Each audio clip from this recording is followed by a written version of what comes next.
안녕하세요. 드라마를 토파보는 잼잼 리뷰입니다. 악기 6회, 뭔가 좀 루즈한 것 같으면서도 또 많은 내용이 담겨 있었는데요.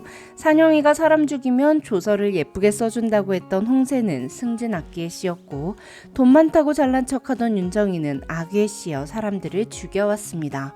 악기에 씌여 스스로 목숨을 끊었던 염해상의 동거 귀신 김우진은 산영에게 악기를 만든 사람의 이름을 알고 있다고 했죠. 한편 1회 구강모 장례식에 왔었던 문숙 배우가 맡은 역할은 작은 칼이 박힌 금줄을 염해상의 어머니와 구강모에게 각각 5개씩 만들어준 금줄 할머니였습니다. 악기 6회에 등장한 나병희의 행동과 김우진의 아버지이자 중형캐피탈 부사장인 김치원의 행동, 김우진의 말을 연결해보니 진짜 악기의 본체는 염해상에게 씌어있는 거라는 생각이 들더라고요. 또한 나병희가 무당 채만호를 죽였다는 생각이 들었는데요. 이 부분은 뒤에서 아주 자세히 톱어볼게요. 또한 최소 2000년부터 악기에 씌어 있었을 구강모가 하필 죽기 1년 전부터 악기를 없애기 위해 이목단을 알아내고 금줄을 만든 이유를 알 수 있었는데요. 이번 영상에서는 총 4가지를 톱어볼게요. 첫 번째, 구강모의 방 안에 있던 약의 정체를 톱어보겠습니다. 두 번째, 김우진이 악에 씌인 이유와 염해상에게 너 때문에 내가 죽었다라는 말을 한 이유를 톱어볼게요.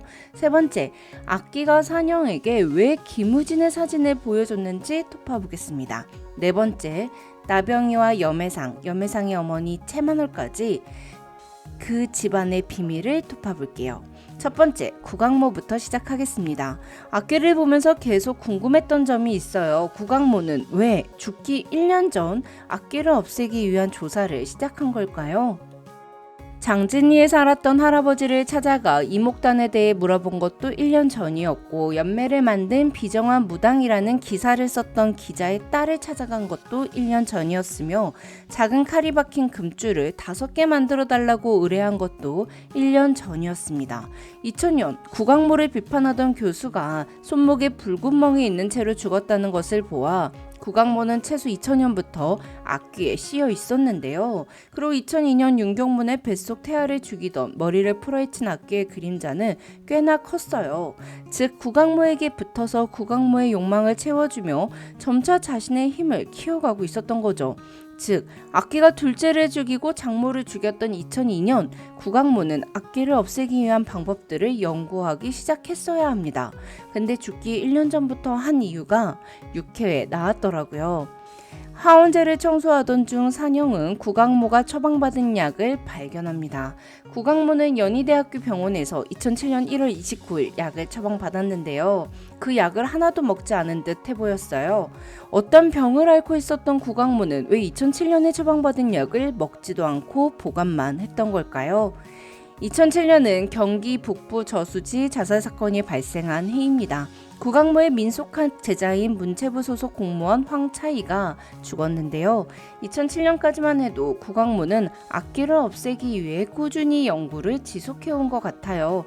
그리고 그 과정에서 구강모의 제자인 황차이가 악기에 대한 중요한 사실을 알아냈고 악기에 의해서 죽임을 당한 거겠죠.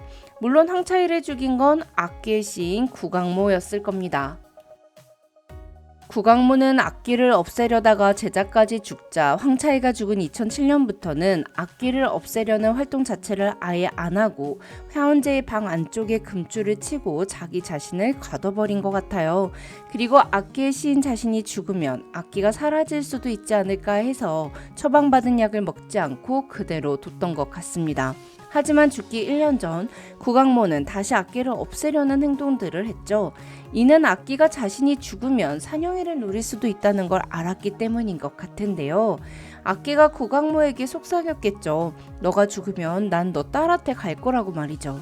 그래서 구강모는 2022년 자기와 만났던 도서관 사서가 악기에 의해 죽게 되었음에도 민속학 제자가 2007년에 죽어서 멈췄던 것과 달리 악기를 봉인하는 활동을 멈추지 않았던 것 같아요. 그러다가 결국 자기 자신도 죽게 됐고요. 그만큼 내 딸 산영이만큼은 지켜주고 싶었던 것 같습니다. 한편 구강모는 금줄을 만들어준 사람에게 5개의 물건을 찾고 악기의 이름을 알아내야 한다는 말을 남겼습니다. 악기가 채마널이라면 구강모의 댕기노트에 채마널의 이름이 있었으니 이름은 알고 있었던 것 같아요. 물론 구강모는 악기는 태자기 이목단이라고 생각한 것 같지만요.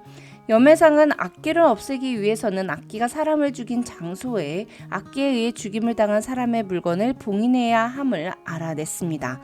붉은 댕기, 푸른 옹기조각, 옷비녀, 흑고무줄, 초자병, 이 5가지 물건이 악기에 의해 죽임을 당한 사람들의 물건이 맞다면, 이 물건들을 모두 찾을 수만 있다면 구강모와 그의 어머니가 죽은 화원제에 5개의 물건을 봉인해도 되는 거잖아요. 전 왠지 마지막에 5가지 물건들을 모두 금줄로 두르고 하원제에 묶고 하원제를 불로 태움으로써 악기를 없앨 것 같은 엔딩이 그려지네요. 자, 다음으로는 염해상 집안의 비밀에 대해 좀 톱어볼게요. 악기 6회를 보고 나니 악기의 본체가 염해상에게 씌어있는 게 아닐까라는 의심이 들었는데요. 그 이유는 나병이가 염해상에게 하는 행동과 구강모의 논문에 있던 내용이 염해상의 행동과 일치하는 점이 있기 때문입니다. 전 태자기를 만든 사람은 무당 채마널이지만 악기가 돼버린 것도 채마널이라고 생각합니다. 즉 채마널이 태자기의 힘을 얻어 부와 명예를 얻자 채마널을 질투한 염해상의 친할머니 나병이가 무당 채마널을 죽임으로써 태자기의 힘을 얻어 부를 축적했고, 나병이에 의해 죽은 채마널이 악기가 돼버린 거죠. 무당 채마널이 염해상의 외할머니가 아니었을까 싶은데요. 악기가 된 채마널이 자신의 딸인 염해상의 엄마에게 신내림을 한 것 같아요. 그래서 염해상의 엄마가 채마널이 태자기를 만들 때 썼던 붉은 댕기 같은 물건들을 갖고 있었던 게 아닐까요? 딸의 몸에 들어간 악기 채마널은 자신을 죽인 나병이에게 복수하기 위해 나병이의 아들을 죽인 게 아닐까 싶습니다. 1995년 해상의 엄마는 마당에서 차를 마시고 있는 시모 나병이와 남편이 있는 정원을 죽일 듯이 쳐다봤습니다. 이때가 채마널 악기에 의해 조종당하고 있었던 게 아닐까 싶어요. 그렇다면 무언가의 침입에 두려워하는 듯 보이는 나병이의 행동도 모두 설명이 가능합니다. 나병이의 집은 과도하게 CCTV가 많았고 경호원 또한 많았습니다. CCTV는 집 밖은 물론 집안 거실까지 찍고 있었죠. 또한 나병이는 CCTV 영상을 실시간으로 확인할 수 있는 시스템을 갖춰놓은 방 안에 홀로 앉아 있었어요. 또한 나병이는 1995년에 차고 있던 목걸이를 현재까지도 하고 있죠. 꼭 귀신에게서 자신을 지켜주는 방패라도 되는 양 말이죠. 전 이 목걸이가 태자기의 힘이 들어있는 부와 명예를 갖다주는 원천이라고 생각해요. 해상이 나병이에게 붉은 댕기와 푸른 옹기 조각을 보여주며 이것들에 대해서 아시는 게 없냐고 하자 나병이는 당장 나가라며 역정을 냈습니다. 나병이는 이것들이 원래 채마널이 갖고 있던 물건들이라는 걸 알고 있고 며느리가 채마널의 악기에 씌어 자신에게 복수를 하려 했음을 알고 있었기에 중형 캐피탈을 운전기사였던 김치원에게 맡기고 집 안에만 은닉하는 것 같아요. 자, 다시 염해상으로 돌아가서 염해상의 집에 붙어있는 구강모가 쓴 논문 중 신병에 대한 염해상이 동그라미를 쳐놓은 부분이 있는데요. 증상이 심해지면 사냐를 헤매고 다닌다. 당사자는 이를 기억하지 못한다 라는 내용이에요. 어린 해상은 어머니의 죽음을 목격한 후 민박집이 아니라 민박집 인근 야산에서 쓰러진 채 발견되었습니다. 즉 해상은 이때 악기를 신내림 받는 신병을 앓고 있었던 게 아닐까 싶어요. 어머니가 죽던 날 악기와 마주친 이후부터 해상은 거울을 통해 이상한 것이 보였는데요. 그리고 곧 그냥도 보이기 시작했죠.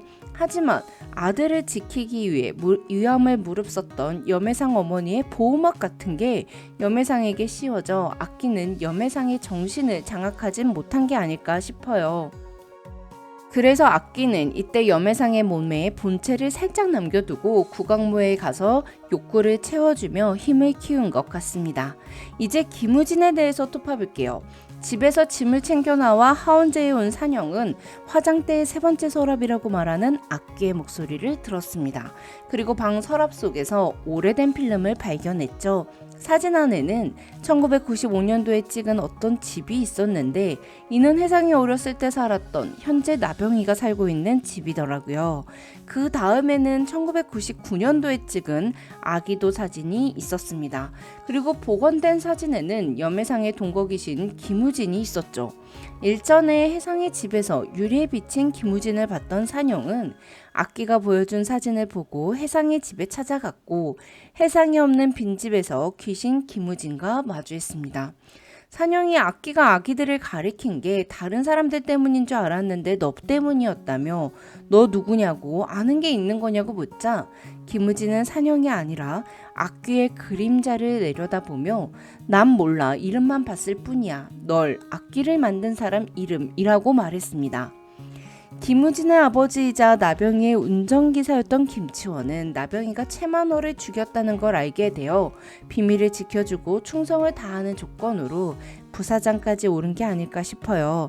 그리고 김우진 또한 악기를 만든 사람의 이름을 알고 있다는 건 혜상과 한 집에 살던 김우진이 나병이의 비밀을 알게 됐다는 걸 의미하는 게 아닐까 싶은데요.